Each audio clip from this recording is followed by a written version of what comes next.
teknik makingnya juga hati-hati. Sudah naik naga malah mic diginiin. Telinga orang, untung nggak congean.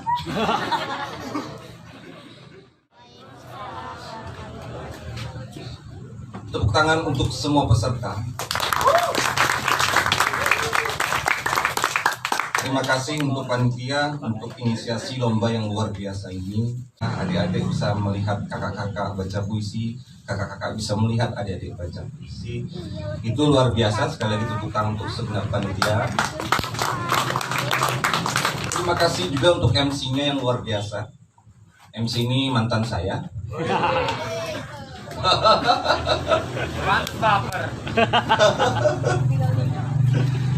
Oke. Untuk adik-adik yang baca puisi, itu lombanya adalah lomba baca puisi.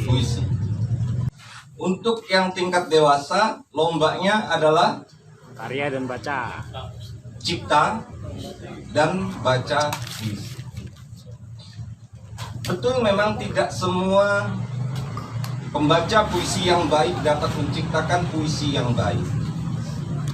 Dari 10 puisi yang sudah diterima menjadi finalis ya, rata-rata mencoba menulis puisi naratif. Tetapi yang namanya puisi naratif itu memiliki syarat dan ketentuan untuk dapat disebut sebagai puisi naratif. Dia ada plot, ada alur, ada tokoh, ada tegangan. Jadi teman-teman jika hendak menulis puisi naratif, pahami terlebih dahulu unsur-unsur bakunya di dalam penulisan puisi naratif.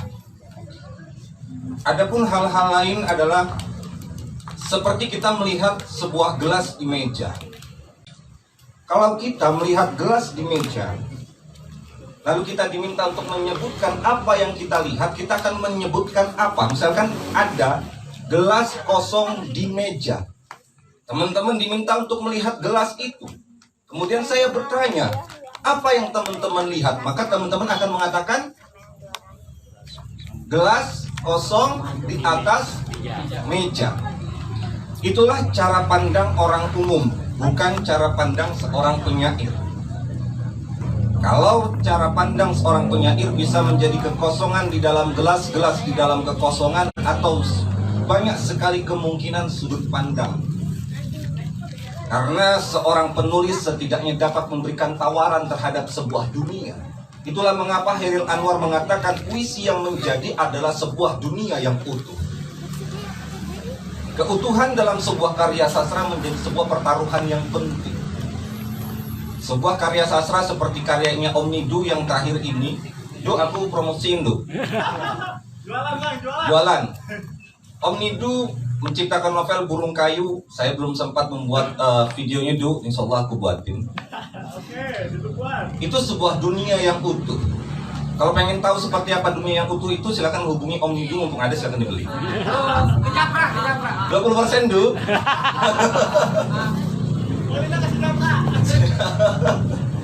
Itu teman-teman untuk yang dewasa. Untuk adik-adik ini memang sebuah kesalahan ketika dalam sebuah lomba kami tidak bisa menghadirkan puisi yang cocok untuk adik-adik. Dalam sastra anak tidak diperkenankan ada aspek-aspek sadistik. Tetapi dalam banyak perlombaan, karya-karya yang alih-alih ingin menunjukkan nasionalisme, patriotisme, itu senantiasa menghadirkan aspek-aspek sadistik yang ditolak dalam sastra anak.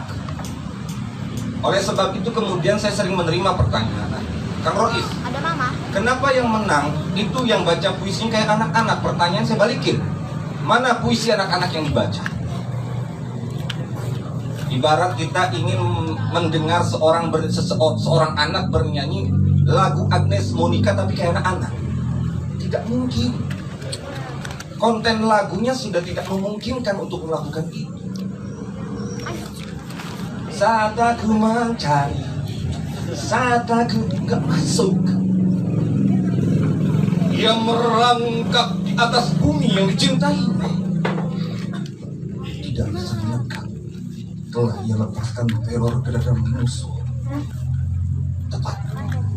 apa tuh bla bla bla. Itu biasanya dibaca anak-anak. Jadi permohonan maaf dari kami orang-orang dewasa yang agak egois ini, yang sampai hari ini termasuk saya secara pribadi belum dapat menghadirkan sastra anak yang layak dibaca oleh anak-anak dalam perlombaan baca puisi. Puisi atau karya sastra sering sekali masuk dalam ruang bawah sadar. Itu kenapa kita diminta untuk interpretasi. Interpretasi apa? Penafsiran. Setiap kata kita harus paham. Masalahnya untuk paham itu nanti masuk dalam ruang bawah sadar. Bayangkan anak-anak menyimpan kisah-kisah sadistik dalam dirinya yang berasal dari tanah. Aku pun berasal dari tanah Ambarawa yang ku cinta. Anak kecil.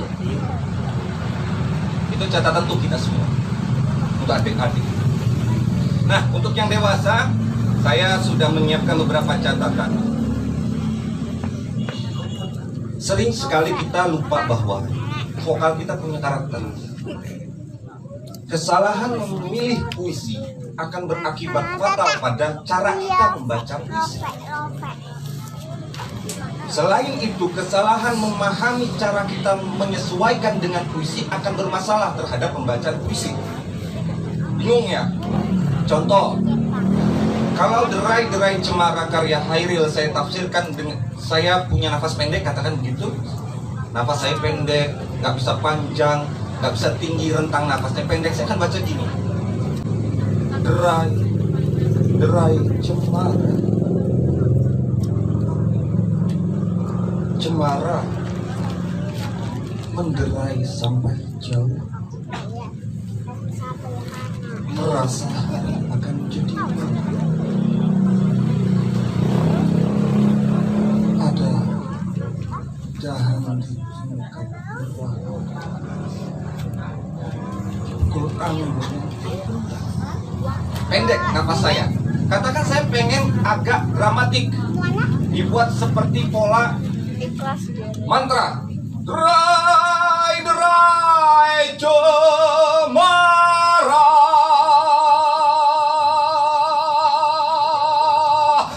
cemara menderai sampai jauh, terasa hari akan tiba. Ada dahan di tingkat merapu, dipukul angin. Kalau saya punya nafas panjang, bagaimana kalau saya pengen baca biasa aja? Boleh nggak? Baca aja begini, megang. Derai-derai cemara, cemara menderai sampai jauh, terasa hari akan jadi malam. Ada dahan di tingkat merapu, dipukul angin yang terpendam. Akhirnya kesedihan sudah lama bukan ketemu lagi. Boleh nggak? Semua itu boleh, teman-teman. Oleh sebab itu, saya perhatikan betul bahwa setiap pribadi pembaca puisi yang merasa punya vokal lebih itu sering tidak hati-hati pada nada tinggi, sehingga pernafasannya bermasalah, ngambil di dada, kecekek tenggorokan. Teknik naikingnya juga hati-hati. Sudah naik nada malah mic diginiin. Telinga orang, untung nggak congean. Ya, hati-hati kalau naik nada. Jauhin. Malah menggunakan mic itu lebih bisa membuat kita lebih estetik kayak tadi.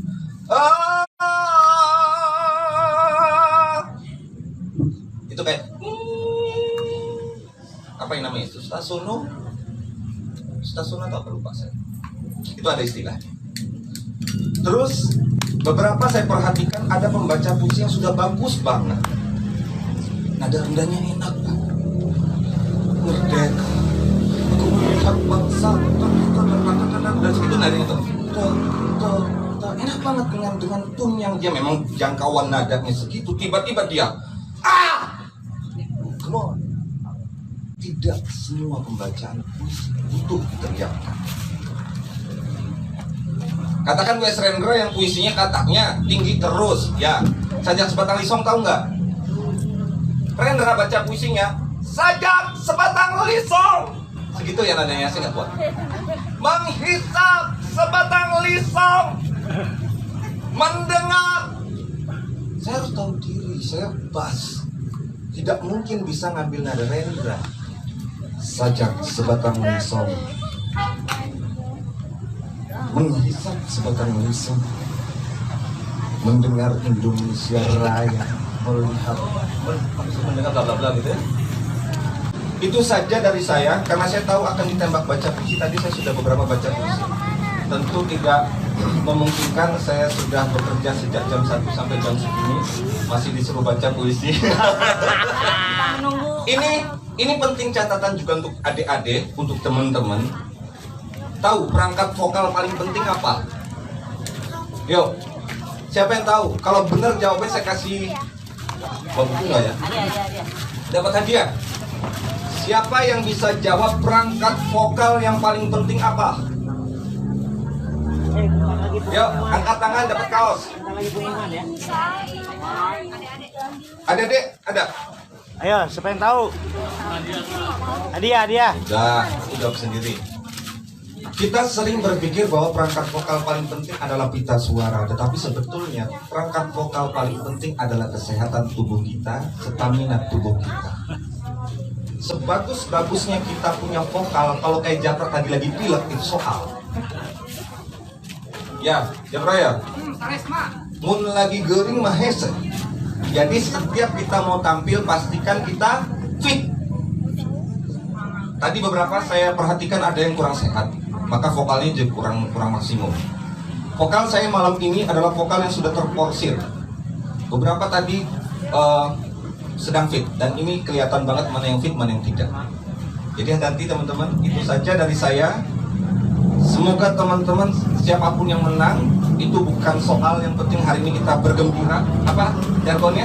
Kita semua Sesuai dengan jargonnya, kita semua bergembira. Jadi menang kalah bergembira. Untuk yang dewasa saya ingatkan lombanya 2, cipta dan baca puisi. Jadi belum tentu kalau Anda terbaik di membaca puisi, Anda juga akan terbaik pada akhir pengumuman nanti.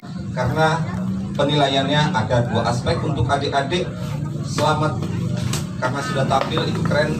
Semoga sampai dewasa tetap baca puisi. Dan yang paling penting, baca puisi itu untuk menjadi manusia. Nggak boleh sombong ya. Sombong itu nggak perlu. Terima kasih. Mohon maaf kekurangan dari saya. Saya ternyata di sini didaulat sebagai juri tunggal, dan tentu ini konsekuensinya tidak sederhana.